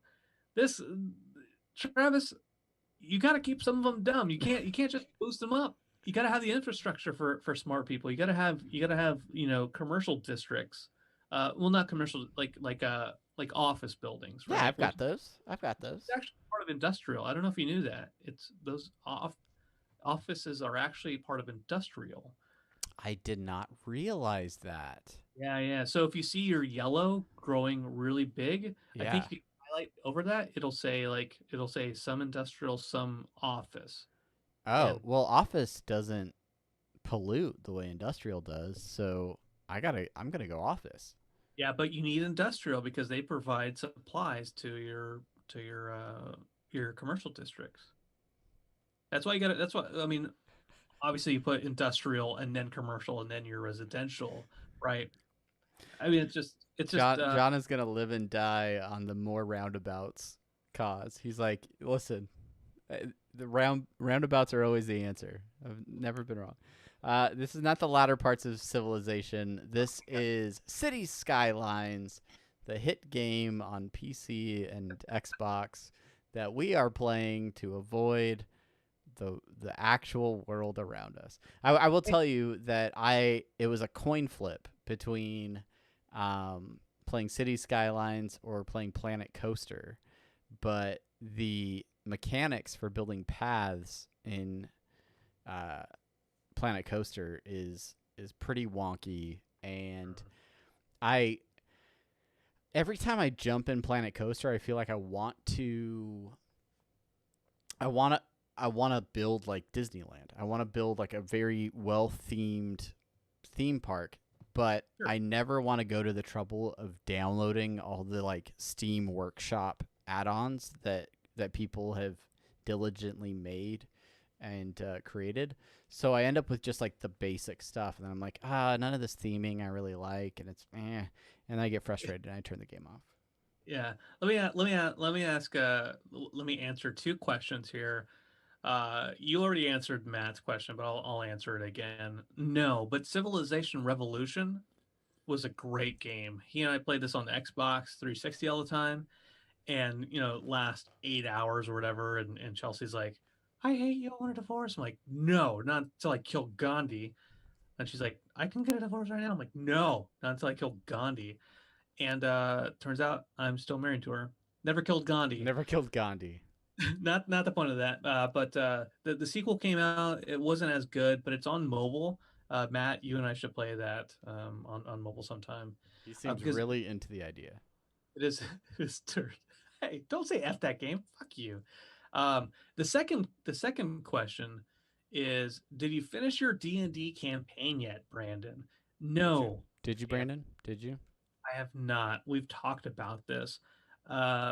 This week, originally, I was going to log into the Foundry, which I forgot last week, Foundry Virtual Tabletop, and start putting together a one-shot or maybe a new campaign for people. But I haven't gotten a chance to do it. It's only Monday. It's only Monday. Hey, how about a special shout-out to fan of the show, friend of the stream, Rachel Moeller. Oh, dropping that big money over at patreon.com/rickandmortypod. Brand new patron. We'll short her out in an official episode. Oh my gosh. Not just in a post show, but Rachel, and Justin. Come on. Give me a fucking break. They want Brandon. She posted me in Instagram the other day. They want your trust. That's how much they want it. They want your trust. The other day, you saw those comments, Travis. She's like, "Oh, you gonna be fucking pretentious about Hamilton?" I'm like, "Whoa. And I appreciate people who like Hamilton. Let's not get into this. Let's get into it. No, Chelsea was talking to her sister earlier today about you liking Hamilton. Yeah, and it was us making fun of Hamilton, and like, Travis likes it a lot. That's all. Yeah, I do. People from work recently found out that I like Hamilton, and now they'll randomly drop Hamilton lines in like meetings or like while passing in the hallway. And they're just trying to bait me. Just trying to get me to start belting. Back in the 1780s, when Coke was at its height, I was dropping just tons of Hamilton lines. You know what I'm saying? In the 1780s. Yeah. I basically missed the late 80s. Traveled the wide world. came back to this. This is something that we were talking about. Chelsea, me, and her sister. We were talking about how, like, the writing is great. Like, the amount of effort that Miranda put into the show, magnificent, right? Like, Yeah. I can't deny him that. But every time I see him in an interview, every time I'm like, really? Really? You're a little narcissistic, bruh. Well, he's just like, you know, you're the weakest part of the show, and you still put yourself into the lead role. And like, he's famous because of that. I mean, I can't deny him that. I mean, he was moderately famous before it, but In what way? In what way? within like theatrical circles, he wasn't at the level of fame he is now, obviously. I ain't never heard of no Miranda. But you follow musical theater very closely, otherwise, right? That's true. That's true. Yeah, you were a huge fan of In the Heights when Yeah. his first musical. Yeah. Yeah. Well, I mean, so- unknown at that point in time. Yeah, yeah. Have you seen? All right, we're going way over to the Travis side of the spectrum on this podcast. Have you seen the hit Disney film Moana? Oh my God. You know I don't like those songs.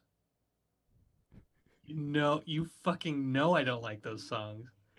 You know that he did the music for Moana, right? Yes, you know I don't like like those songs took Jermaine Clement and made me dislike his voice for that movie. Like, I do not like that song. I do not like the Shiny song. I fully dislike that song. Yeah. Real quick aside, Champ seemed narcissistic on Curb Your Enthusiasm. I made that joke, as a matter of fact, earlier to Chelsea. I was like, he was on Curb Your Enthusiasm and he seemed like a real dick. It's a whole fatwa joke, but anyways. I need to catch up on that show. I haven't watched recent ones. Yeah. The Rock. He's a gift to this nation. All right. The Rock song in Moana. Come on. What can I say? Except you're welcome. For the islands I pulled from the sea.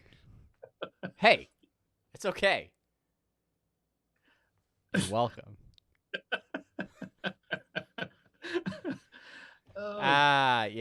Yeah. We play a lot of Disney music in this house. Maybe that's you know what? I'm having flashbacks. Maybe that's where my initial dislike for him showed up, because I hadn't really heard of any Hamilton stuff yet. I had only experienced Moana, and I did not like the songs of Moana. And then you're like, yeah, Lin-Manuel And so Miranda. you created a bias against it. Yeah. Early on. I see that. Shiny. I don't like that song. I'm not going to defend it. The story of Moana, though, I really like. So anyway. Yeah. Where like the two islands come out and then they fall in love. Yep, that's the one. Also, that movie premiered like a couple months after I moved away from Hawaii. So I was like at peak missing living on a tropical island whilst in the Midwest. So it really hit for me. I was like, oh, it seems so warm there. yeah. But yeah. What's your favorite Disney movie, Travis? Oh. I know. Animated? Purely animated? Are we talking animated feature? No, Just it could be any movie. I don't know. I love all my children the same. All my children. No, yeah, that's my favorite soap opera. Well, geez, that's a really tough one for me. That's really tough. Look, I'm changing the subject now. When I was a kid, my mom's soap opera was All My Children. Okay, and it had Susan Lucci. I don't know if you followed soap operas. Afternoon television. I know who Susan Lucci is, though, right? Erica Kane, right? That was her thing. Yeah, Michael Caine. Yeah. Mm-hmm. And on my summer vacation, I would sit there with my mom and we'd watch soap operas. We'd watch the soaps, and it was great. And then there was one storyline where Chandler, who was a twin of somebody else, Yeah, Chandler they, Bing. Mm-hmm. they fell into a well. Like it was just mind blowing. Anyways, it's great. All My Children. It went off the air. My mom was devastated. She was devastated. Your and mom was devastated. Yeah, she was devastated. She petitioned. Oh, that John. Oh, yeah. Okay. So have a good day, face. Matt Size Mode. His one of his relatives, a close relative of his, worked on Days of Our Lives for forever in a day of our lives. Won an Emmy for it, I think. I don't know. Doesn't matter. But John Size Mode. John Size Mode. Yeah. You doing all right? You hanging in there, buddy? Do Pixar movies count in my favorite? Are we back on this? Yes. Oh, I just want to know. I just want to know if they count. I'm leaning towards Aladdin, but I don't know. People give shit to soap operas, and that's like there's those actors and those writers put effort in day after day. But All My just Children, not a lot of effort. I mean, they put effort in, just not very much. True that. It got replaced by The Chew, which was like a weird, like a food offshoot of The View. Yeah. Anyway, first you view, then you chew. Hey, do you know which episode from season 4 they submitted for the Emmys of Rick and Morty? Vat of Acid episode. Absolutely. Let's go get it. Let's go get that animated Emmy. It's beautiful. Beautiful episode. Beautiful. Yeah. If there was going to be another episode of the season that they would have put for an Emmy, which one do you think it would have been? Claw and Hoarder.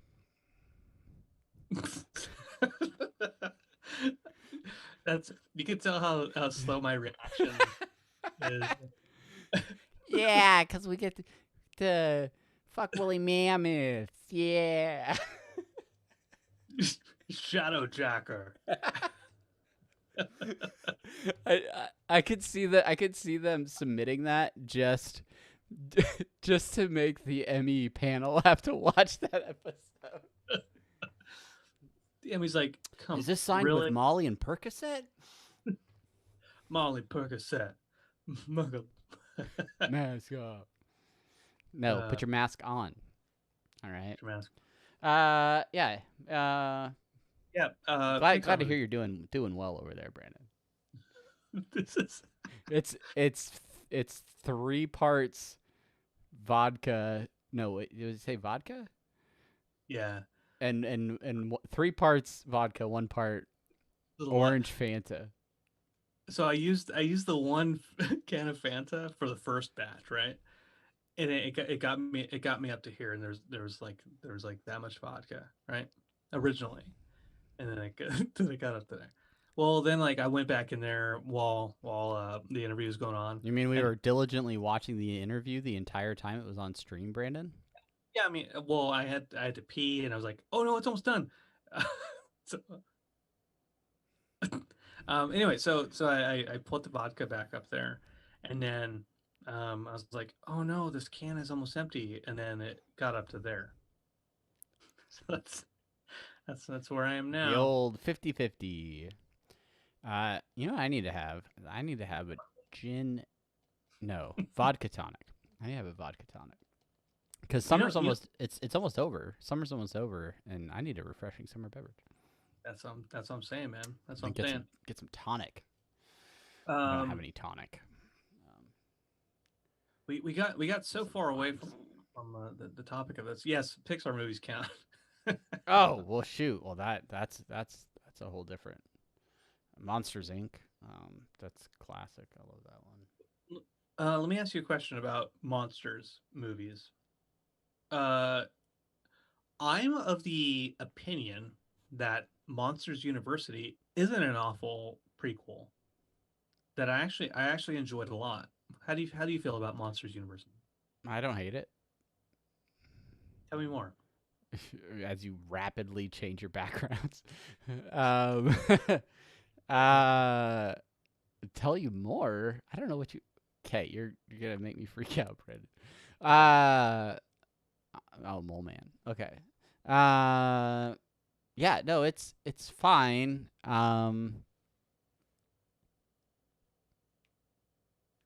Yeah, it's fine. Okay, so I see a lot of critiques. Well, first of all, goodbye, Matt. I love Bye, you. Matt. Sleep Hey. well. Share the news. Fair and balanced.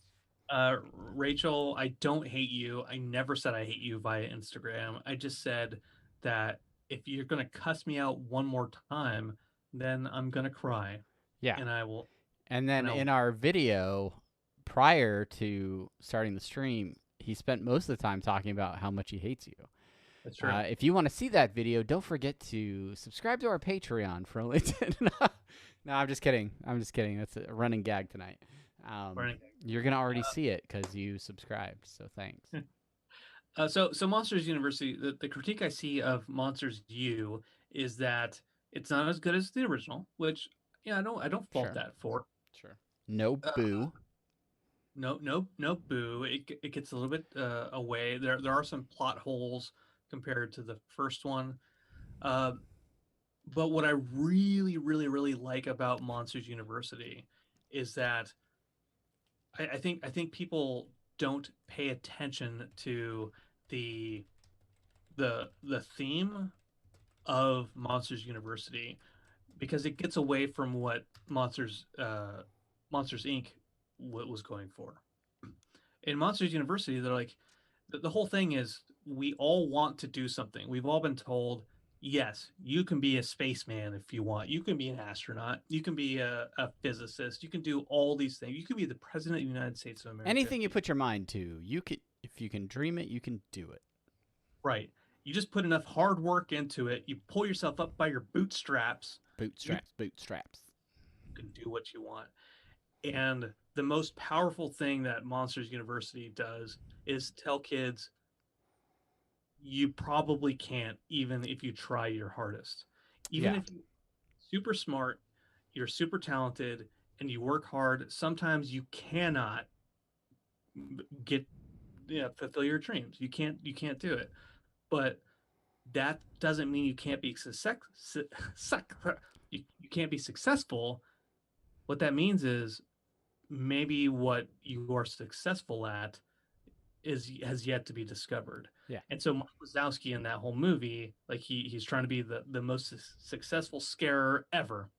And in the end, well, no, he knows what makes a successful scarer. He's just not it, but he can help Sully do it. And it's good. I think that's a great lesson to teach kids. I think it is. I agree with you. Yeah, absolutely.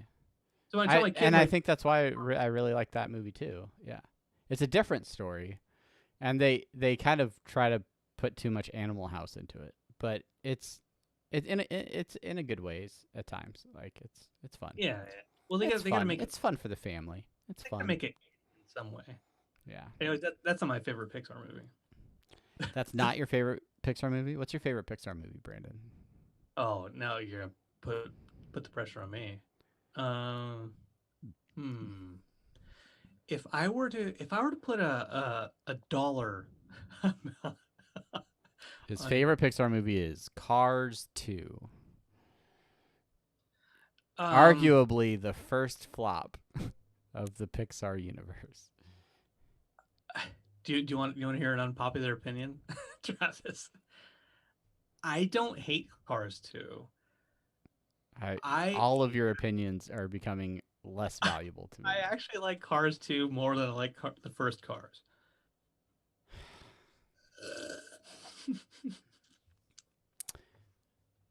Two things. First, how dare you? Second, Champ, don't make me kick you from this chat. Don't make me boot you with that shenanigans about How to Train Your Dragon being a Pixar film. You know better. No, I know better, and you know better. That was a typo. That was supposed to be How to Train Your Monsters Inc. How to Train Your Monsters Inc. Yeah. No. So when Cars came out, I saw it for what it was, which was Pixar getting away from like coming up with good movie ideas and well-written movie ideas and being commercialized and being for merchandise. Because as soon as Cars came out, then Planes came out, all these movies was like just merchandise. Planes wasn't Pixar though. Oh, it wasn't Pixar, but it's a Disney movie. Yeah, I think so. And it's Planes was trash, but that was when Disney Animation was trying to ride the wave. I separate the production houses of Pixar and Disney Animation. I don't. Yes, I know Disney has had a partnership and a distribution partnership, and then it ultimately basically bought them out more or less.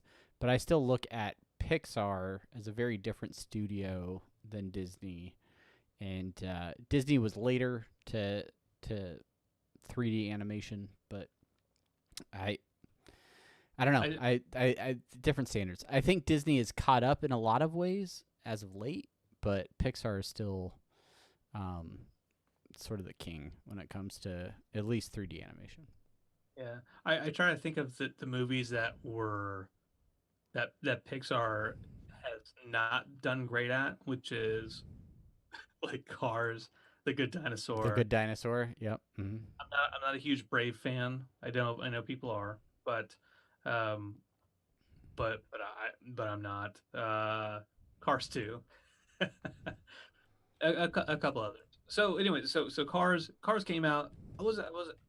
I didn't see it for a long time because all I could see was all of our kids being like, "Woo, Cars!" and me like, "No, not gonna do it." But then my son, they've made a lot of movies. Holy cow! My son got to an age where he wanted to watch animated movies. Cars 2 came out around that time, and I'm like, okay, I'll watch it. And I didn't hate it. I'm not going to say it's a good movie, but because it was the first one that I saw before the first Cars, I liked it more. Okay. Well, yeah, you didn't have the first one to compare it to.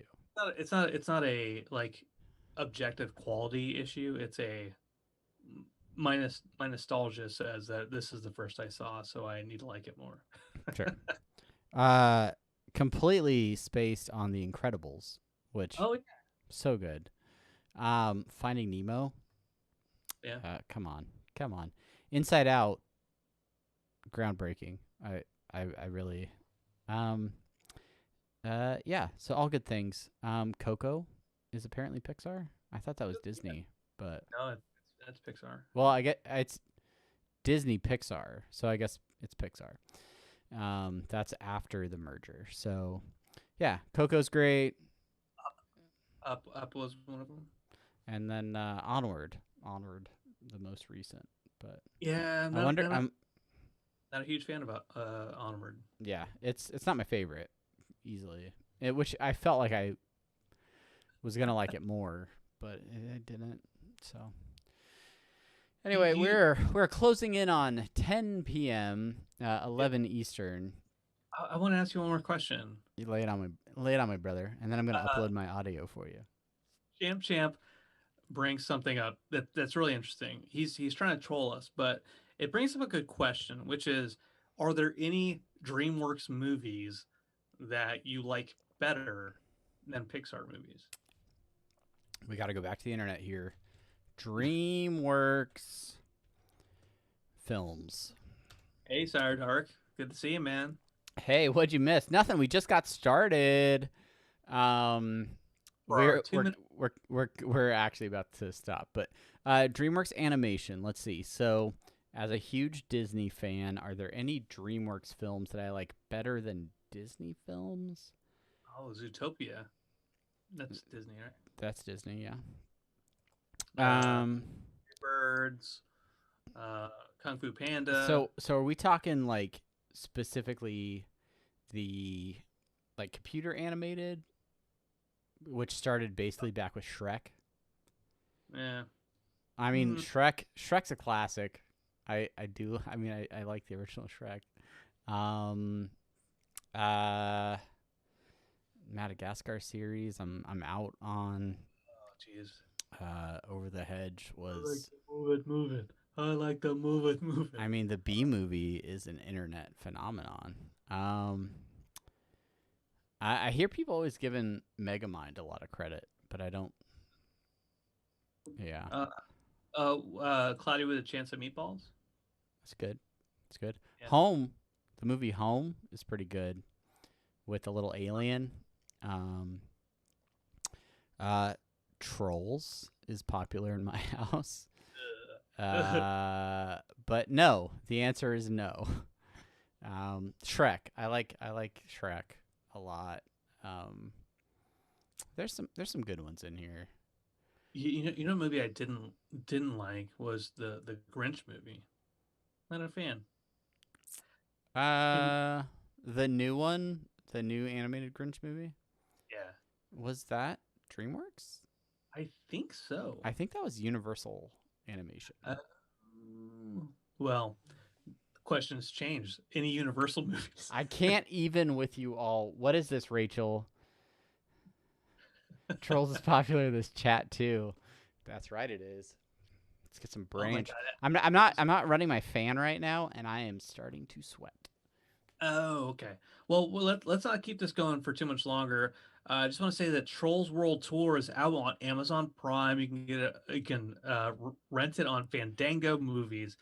Anyway, Not a sponsor. Trolls World Tour was trash compared to the original Trolls. Don't even get me started. Haven't seen it. It's don't see it. It's contrived. The story doesn't make any sense. It's a cash grab. If you want a good, this is the last thing I'll say. If you want a good kids movie, for them to explore and just be like sponges and absorb really good lessons as they grow up into this crazy world in which we live. My son and I fell asleep to watching the original Night of the Living Dead on Shudder, and I mean it's great, you know, because like It's just great. There's gonna be a melting pot of people. You're fighting against external forces, and somebody's gonna be wanting to be in the cellar, and you're like, no, you're stupid for wanting to be in the cellar because then the zombies can just go down. The attic is the place to be. Let's board up the windows. It's a great movie. It's great. Fun for the whole family. Better than any DreamWorks film I've ever seen. Yeah. Hey, what are you guys doing Friday? Are you watching a stream with us? Night of the Living Dead. It's public. Brandon, no, not Night of the Living Dead. We gotta watch the behind the scenes Rick and Morty panel for Adult Swim Fest online. Join us. Follow us on social if you're not already. I think most of you are. But yeah, we'll be watching that stream, and let's watch it. Let's watch it together. Let's do it. All right, that's it. We're out of here. Thank you guys as always for being amazing, and we'll see you on Friday. See you on Friday.